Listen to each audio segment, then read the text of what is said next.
Hello good morning and welcome back friends. आप देख रहे हैं पेसर एजुकेशन यूट्यूब चैनल। देखिए आज की इस वीडियो में बात करेंगे 5 और 6 अक्टूबर से रिलेटेड जितने भी इंपॉर्टेंट करंट अफेयर बनती हैं सारी इस वीडियो में कंप्लीट करेंगे। साथ ही काफ़ी सारे एक्स्ट्रा फैक्ट भी यहाँ पे डिस्कस करेंगे। सो पूरे लेसन को ध्यान से और लास्ट तक आप जरूर देखिएगा। इसकी पीडीएफ आप डाउनलोड कर सकते हैं नीचे वीडियो के डिस्क्रिप्शन में से। तो देखिए सबसे पहले हम बात करेंगे जो लास्ट वीडियो की क्विज थी आपके लिए। क्वेश्चन था कि शशिधर जगदीशन को बीते दिनों किस बैंक का नया सीईओ चुना गया था। यहाँ पर देखिए शशिधर जगदीशन जो है ये हाल ही में रिसेंटली एचडीएफसी बैंक के नए सीईओ बने हैं, ये आपको ध्यान में रखना है। चलिए अब बात करते हैं आज की करंट अफेयर की। देखिए पहला क्वेश्चन है आपका 4 अक्टूबर को विश्व भर में कौन सा दिवस मनाया जाता है।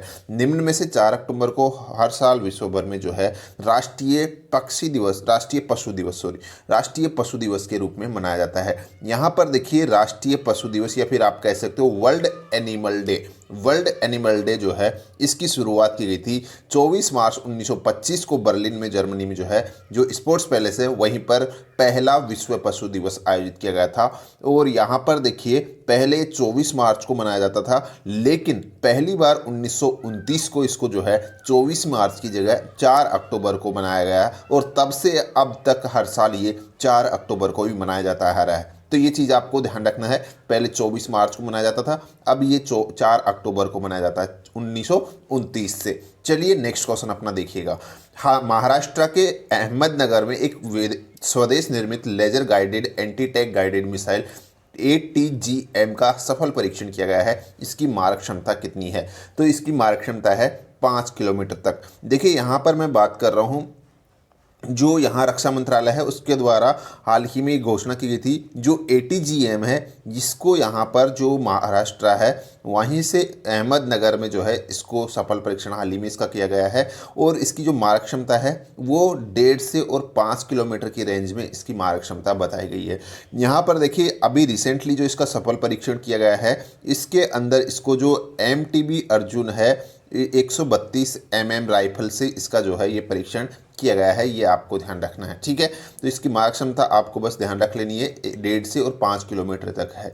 नेक्स्ट यहाँ पे देखिए अगला क्वेश्चन अपना 3 अक्टूबर को भारत द्वारा परमाणु सक्षम शौर्य मिसाइल का सफल परीक्षण किया गया है। यह है किस मिसाइल समूह से संबंधित है? मैंने इसके बारे में पिछले वीडियो में बता दिया था। शौर्य मिसाइल का जो सफल परीक्षण हाल ही में किया गया है, ठीक है, जिसकी मारक क्षमता वगैरह सब कुछ डिस्कस किया था, लेकिन यहाँ पर एक पॉइंट जो है छूट गया था वो मैं आपसे डिस्कस कर रहा हूँ। जो इसका जो शौर्य मिसाइल है ये किस मिसाइल समूह से संबंधित है, ये आपको यहाँ पर पूछा गया है। तो आपका करेक्ट आंसर होगा के मिसाइल ग्रुप से ये रिलेटेड है। कौन से? के मिसाइल समूह से संबंधित है। चलिए यहाँ पर देखिए थोड़ा सा के मिसाइल समूह के बारे में जानते हैं कि ये होता क्या है। देखिए के मिसाइल समूह जो है मुख्य रूप से पनडुब्बी द्वारा लॉन्च की गई बैलिस्टिक मिसाइलें हैं। यानी कि के ग्रुप्स की जो मिसाइल होती हैं उसे किससे लॉन्च किया जाता है? पनडुब्बी से लॉन्च किया जाता है। जो सबमरीन्स होती है उनसे लॉन्च किया जाता है। ठीक है, और इन्हें रक्षा अनुसंधान और विकास संगठन DRDO द्वारा स्वदेशी तरीके से विकसित किया जाता है के समूह की मिसाइलों को। यहाँ पर देखिए इस मिसाइल समूह से संबंधित मिसाइलों का नाम जो है डॉक्टर APJ अब्दुल कलाम के नाम पर रखा गया है, जो भारत के मिसाइल एवं अंतरिक्ष कार्यक्रमों के नेतृत्वकर्ता थे।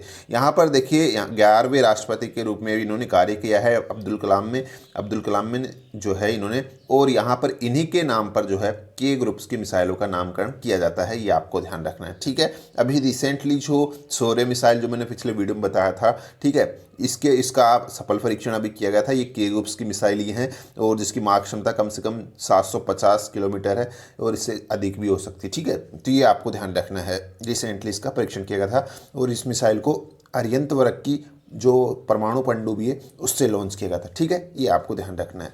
चलिए अगला क्वेश्चन देखिए आप।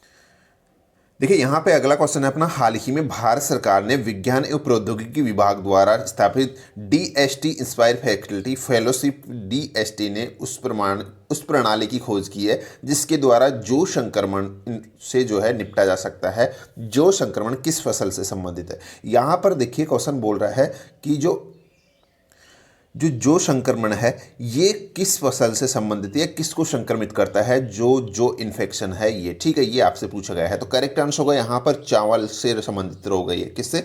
चावल से संबंधित, चावल की फसल से संबंधित रोग है, जिसका हाल ही में यहाँ पे हल निकाला गया है। जो यहाँ DST है, भारत सरकार का जो विज्ञान एवं प्रौद्योगिकी विभाग है, इसके द्वारा स्थापित DST है, इसी के द्वारा एक ऐसी टेक्निक मतलब कि खोजी गई है, उसके द्वारा जो है इस रोग पर काबू पाया जा सकता है। तो ये आप ध्यान रखना है। जो इन्फेक्शन किससे रिलेटेड है? चावल से रिलेटेड है।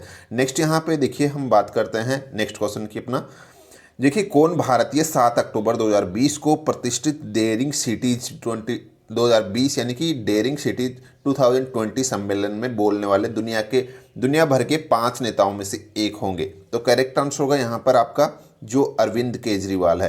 क्वेश्चन थोड़ा सा समझिएगा। यहाँ पर देखिए अरविंद केजरीवाल जो हैं ये, इनको हाल ही में जर्मनी में होने वाला जो डेयरिंग सिटीज 2020 है, इसके अंदर इनको आमंत्रित किया गया है। दिल्ली के जो मुख्यमंत्री है केजरीवाल 7 अक्टूबर को इसके अंदर जो है आमंत्रित हुए हैं, और इनकी इसकी जो सम्मेलन की मेजबानी है वो जो जर्मन सरकार है इसके सहयोग से ICLEI जो है इसके द्वारा, और जर्मनी के जो बार्न शहर है इसके द्वारा इसकी मेजबानी की जा रही है। तो यहाँ पर देखिए आपको ध्यान रखना है, ये भारतीय है, पहले भारतीय जिनको इस सम्मेलन में इनवाइट किया गया है, ठीक है। नेक्स्ट यहाँ पे देखिए अगला क्वेश्चन अपना, विश्व भर में किस दिन को विश्व शिक्षक दिवस यानी कि वर्ल्ड टीचर्स डे मनाया जाता है? तो आपका सही आंसर होगा 5 अक्टूबर को। देखिए यहाँ पे विश्व शिक्षक दिवस की बात हो रही है, ना कि हमारे राष्ट्रीय शिक्षक दिवस की बात। यहाँ पर भारत में अगर मैं शिक्षक दिवस की बात करता हूँ तो 5 सितंबर को मनाया जाता है। यहाँ पर भारत में शिक्षक दिवस कब मनाया जाता है? 5 सितंबर को मनाया जाता है। लेकिन यहाँ पर विश्व भर में अगर बात करते हैं तो ये 5 अक्टूबर को मनाया जाता है। भारत में जो है जो डॉक्टर सर्वपल्ली राधाकृष्णन है, उन्हीं की याद में जो है ये शिक्षक दिवस 5 सितंबर को मनाया जाता है, ये आपको ध्यान रखना है। विश्व शिक्षक दिवस की अगर बात करते हैं तो 1994 में इसकी शुरुआत की गई थी। जो संयुक्त राष्ट्र उसी ने विश्व शिक्षक दिवस को अंतर्राष्ट्रीय स्तर पर मनाने के लिए 1994 में यूनेस्को की सिफारिश पर लगभग 1000 देशों के समर्थन के बाद जो है इस बिल को पारित किया था, जिसके बाद से हर साल 5 अक्टूबर को ये वर्ल्ड टीचर्स डे मनाया जाता है, ये आपको ध्यान रखना है। इस बार इसका विषय है वो भी आपको ध्यान रख लेना है। इस बार का इसका थीम है जो टीचर्स लीडिंग इन क्राइसिस री इमेजिनिंग द फ्यूचर, इसका विषय है इस बार का। क्या है? टीचर्स लीडिंग इन क्राइसिस री इमेजिंग द फ्यूचर, ये इसका थीम है, ये ध्यान रखिएगा। चलिए अगला क्वेश्चन देखिएगा। उत्तर प्रदेश सरकार ने कहा है कि हाथरस दुष्कर्म मामले की जांच के तहत पॉलीग्राफी और नार्को परीक्षण किए जाएंगे। ये पॉलीग्राफी किस प्रकार का टेस्ट है? तो आपका करेक्ट आंसर होगा लाई डिटेक्टिंग टेस्ट। देखिए यहाँ पे पॉलीग्राफी टेस्ट जो अभी खबरों में रहा है, जो हाथरस दुष्कर्म है उसको लेकर, और एक नार्को टेस्ट, ठीक है, दोनों यहाँ पर काफ़ी न्यूज में रहे हैं। तो ये जो पॉलीग्राफी टेस्ट है एक लाई डिटेक्टिंग टेस्ट है, यानी कि झूठ पकड़ने वाला टेस्ट है। थोड़ा सा इसके बारे में अगर बात करते हैं, थोड़ा सा जान लीजिएगा। देखिए यहाँ पर थोड़ा सा इसके बारे में आपको बता देते हैं। सबसे पहले पॉलीग्राफ परीक्षण की अगर मैं बात करता हूँ तो ये पॉलीग्राफ परीक्षण कब किया जाता है? जब कोई व्यक्ति झूठ बोलता है तो उस स्थिति में जो उसकी शारीरिक प्रतिक्रियाएं हैं वो सामान्य स्थिति से उत्पन्न होने वाली शारीरिक प्रतिक्रियाओं से अलग होती है, यानी कि ये टेस्ट किया जाता है पॉलीग्राफ टेस्ट। तो इसमें जो उसकी जो झूठ बोल, अगर वो झूठ बोलता है तो उसका जो मतलब कि प्रतिक्रियाएं हैं बॉडी की वो डिफरेंट होती है जो नॉर्मल उसकी प्रतिक्रियाएं होती है उससे, ठीक है। तो इसीलिए यहाँ पर ये टेस्ट किया जाता है, उससे पता चल जाता है कि वो झूठ बोल रहा है। दूसरा यहाँ पर जो टेस्ट है वो है आपका नॉर्को टेस्ट। नॉर्को टेस्ट जो है ये पॉलीग्राफ परीक्षण के विपरीत जस्ट अपोजिट है, यानी कि इसमें क्या किया जाता है, जो सोडियम पेंथोनल है इसका एक इंजेक्शन दिया जाता है। सोडियम पेंथोनल जो दवा है इसका इंजेक्शन दिया जाता है, जिसके बाद जो व्यक्ति है जिसको दिया जाता है वो कृत्रिम निद्रावस्था या बेहोश अवस्था में हो जाता है। उसके बाद जो सोचता है कुछ भी, ठीक है, उसकी सोचने की क्षमता जो है ख़त्म हो जाती है, और जो रियलिटी होती है वही वो सामने लाता है, ठीक है। तो इस तरीके से यहाँ पर ये भी एक तरीके से झूठ पकड़ने वाला ही परीक्षण है, ये इतना इसमें डिफरेंस है। तो ये दोनों टेस्ट आप ध्यान रख लीजिएगा। नेक्स्ट क्वेश्चन अपना, मोदी ने 5 अक्टूबर को RAISE 2020 responsible AI for social empowerment नामक एक आर्टिफिशियल इंटेलिजेंस पर एक वैश्विक आभासी शिखर सम्मेलन का उद्घाटन किया है। इसका आयोजन किसके द्वारा किया जा रहा है? तो यहाँ पर देखिए जो रेज 2020 है, इसका आयोजन यहाँ पे इलेक्ट्रॉनिक्स व सूचना प्रौद्योगिकी मंत्रालय तथा जो नीति आयोग है, इन दोनों के सहयोग से इसका आयोजन किया जा रहा है। तो आपका करेक्ट आंसर होगा यहाँ पर उपरोक्त दोनों सही है, ए और बी दोनों सही है। नेक्स्ट यहाँ पे देखिए हम बात करते हैं अगला क्वेश्चन की। जो गांधी जयंती है उस पर भारत ने किस देश में स्वास्थ्य और शिक्षा के क्षेत्र में संगठनों को 41 एम्बुलेंस और 6 स्कूल बसें दान की है? तो आपका करेक्ट आंसर होगा नेपाल को। हाल ही में ये यहाँ पर 41 एम्बुलेंस और 6 स्कूली बसें दान की है। नेपाल की बात हुई है यहाँ पर, तो देखिए भारत के साथ नेपाल यहाँ पे जुड़ा हुआ है। ये आपका नेपाल का मैप है और इसकी जो कैपिटल है वो है काठमांडू, इसकी कैपिटल है। Prime minister KP Sharma Oli इसके वर्तमान में है और जो प्रेसिडेंट है वो है विद्या देवी भंडारी इसके वर्तमान में प्रेसिडेंट है। ये आपको ध्यान रखना है। चलिए नेक्स्ट यहाँ पे देखिए अगला क्वेश्चन है अपना। अक्टूबर के पहले सोमवार को विश्व भर में विश्व आवास दिवस के रूप में मनाया जाता है। इस वर्ष विश्व आवास दिवस 5 अक्टूबर को मनाया जा रहा है। इस बार की थीम क्या है? यहाँ पर ये तो पता चल गया आपको कि जो विश्व आवास दिवस है ये इस बार 5 अक्टूबर को मनाया जा रहा है। जब वैसे ये जो है हर साल अक्टूबर के पहले सोमवार को मनाया जाता है, ठीक है। तो यहाँ पर ये चीज़ ध्यान रखिएगा। और देखिए इस बार ये जो है 5 अक्टूबर को मनाया जा रहा है, जिसका विषय क्या है? Housing for all a better urban future. क्या है इस बार का थीम?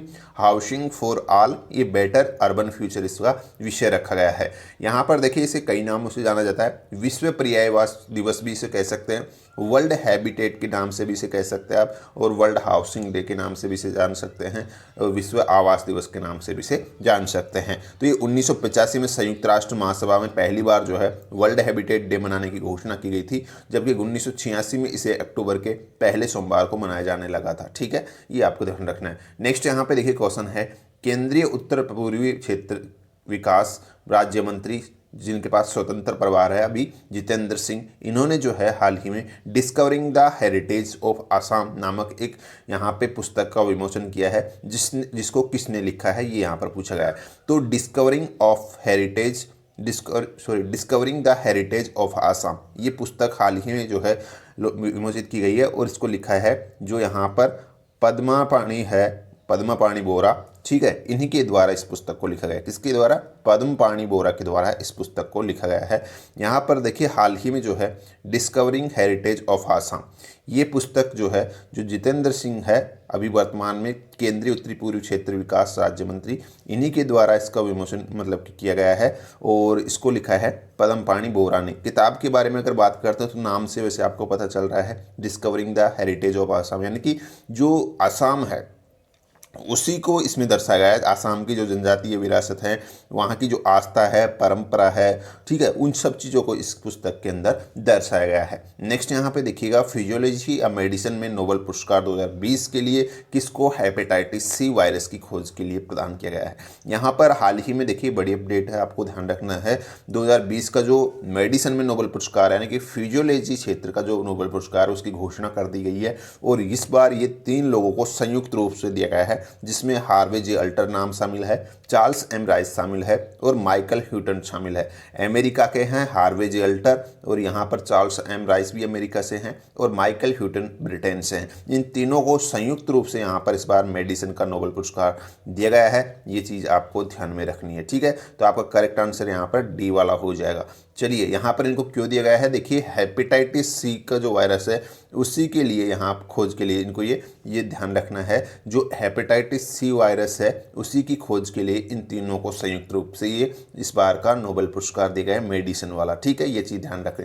तीनों को आप यहाँ पर देख रहे हैं, तो यहाँ पर देखिए जो मेडिसिन वाला है उसी की अभी घोषणा की गई है। अलग अलग क्षेत्रों में दिया जाता है। आगे आने वाले देखिए भौतिकी के क्षेत्र में दिया जाता है, शांति के क्षेत्र में, साहित्य का, रसायन का, चिकित्सा विज्ञान और अर्थशास्त्र, इन क्षेत्रों में ये दिया जाता है। तो आने वाले टाइम में धीरे धीरे जो है सारे के सारे जो होते हैं ये वितरित आपको बता दिए जाएंगे, ठीक है।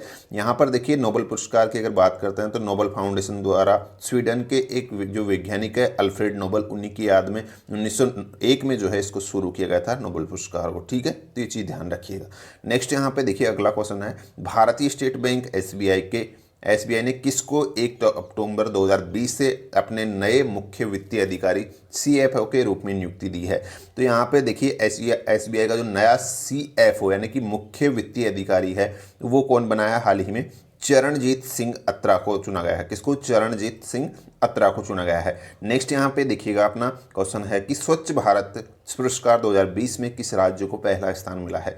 करेक्ट आंसर होगा यहाँ पर गुजरात को इसके अंदर प्रथम स्थान मिला है स्वच्छ भारत पुरस्कार 2020 के अंदर। नेक्स्ट यहाँ पे देखिएगा क्वेश्चन अपना एचडीएफसी बैंक के चीफ मार्केटिंग ऑफिसर यानी कि सीएमओ जो है रवि संतानम, इनको फोर्ब्स की वर्ल्ड्स मोस्ट इन्फ्लुएंस सीएमओ सूची में कौन सा स्थान मिला है। देखिए हाल ही फोर्ब्स ने जो है ये वर्ल्ड्स मोस्ट इन्फ्लुएंस सीएमओ की लिस्ट जारी की है, जिसमें जो भारतीय हैं जो एचडीएफसी बैंक के सीएमओ रवि संतानम, इनको यहाँ पर इसके अंदर 39वां स्थान दिया रखा गया है, 39वें स्थान पर इनको रखा गया है, जिनको आप यहाँ पे देख रहे हैं। ठीक है, ये हैं एचडीएफसी बैंक के सीएमओ वर्तमान में रवि संतानम। देखिए यहाँ पर ये जो है एकमात्र अकेले व्यक्ति हैं जो भारतीय हैं जो इस सूची में शामिल हुए हैं, ये भी आपको ध्यान रखना है। दुनिया के 50 सबसे प्रभावशाली सीएमओ की सूची में 39वें स्थान पर रहे हैं। पहले स्थान पर कौन रहे हैं इस सूची के अंदर? पहला स्थान एप्पल के वर्ल्ड वाइड मार्केटिंग के जो सीनियर वीपी फिल स्किलर है, इनको इसके अंदर पहला स्थान मिला है। ठीक है, तो ये ध्यान रखना है, एकमात्र भारतीय हैं ये इनको इसमें शामिल किया गया है। नेक्स्ट यहाँ पे देखिए अगला क्वेश्चन है, आईसीसी ने ग्लोबल लीडरशिप IACC, यहाँ पर है IACC है ये, ठीक है, इसने ग्लोबल लीडरशिप अवार्ड्स के तहत किसे लाइफ टाइम अचीवमेंट अवार्ड से सम्मानित किया है। तो आपका करेक्ट आंसर होगा रतन टाटा, इसका सही आंसर है, इतना आपको ध्यान रख लेना। ठीक है, नेक्स्ट यहाँ पे देखिए आज की क्विज है, इसका आंसर आपको नीचे कमेंट बॉक्स में लिखना है। क्वेश्चन है कि बीते दिनों किस दिन को विश्व अंगदान दिवस के रूप में मनाया गया था, ये आपको बताना है। सो गाइस ये थी आज की करंट अफेयर। होप आपको वीडियो पसंद आई है तो लाइक शेयर जरूर कीजिएगा और मिलते हैं नेक्स्ट वीडियो में। अभी के लिए इतना ही है, धन्यवाद।